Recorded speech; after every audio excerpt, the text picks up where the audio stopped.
In questo momento qui i casi cumulati in questo mese e mezzo di osservazione sono una trentina, di cui circa metà sono le forme neuroinvasive, che sono quelle oggetto di maggiore attenzione perché portano il ricovero, portano una disabilità.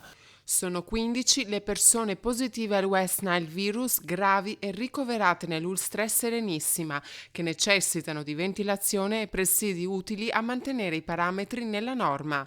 Come spiega il direttore dell'unità operativa complessa Vittorio Selle, è una malattia già presente sul nostro territorio, ma quest'anno si è presentata in una forma particolarmente severa. Il West Nile nell'80% non dà neanche sintomi, 18-20% dà una sintomatologia febbrile e l'1-2% invece dà le forme neuroinvasive, che sono quelle importanti, quelle per cui si può finire anche in rianimazione, quelle per le quali abbiamo avuto in questo mese e mezzo anche 4 decessi. Decessi che vanno a colpire le persone più critiche, che hanno già un equilibrio delicato, sono quasi sempre grandi anziani, ultraottantenni.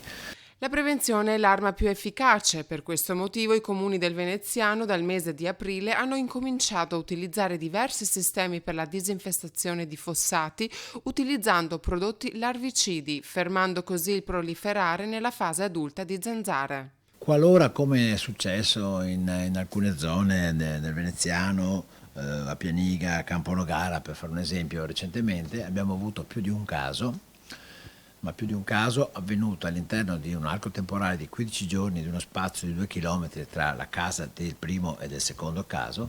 Ecco, quando sono più di uno viene identificato il cosiddetto cluster, quindi una bolla, diciamo, epidemica. Ma ecco alcune azioni che ciascun cittadino dovrebbe fare quotidianamente. Nella propria abitazione non lasciare i famosi sottovasi con l'acqua o altri elementi, diciamo, dove possono crescere larve, o dove uno ha caditoie o ha pozze, utilizzare le pastiglie erbicide anche a casa propria, nel proprio giardino, nel proprio habitat. Dobbiamo cominciare a entrare nella logica che è bene, quando sta per arrivare l'imbrunire, perché qui stiamo parlando della culex, quindi della zanzara comune, utilizzare i repellenti, utilizzare le maniche un po' più lunghe.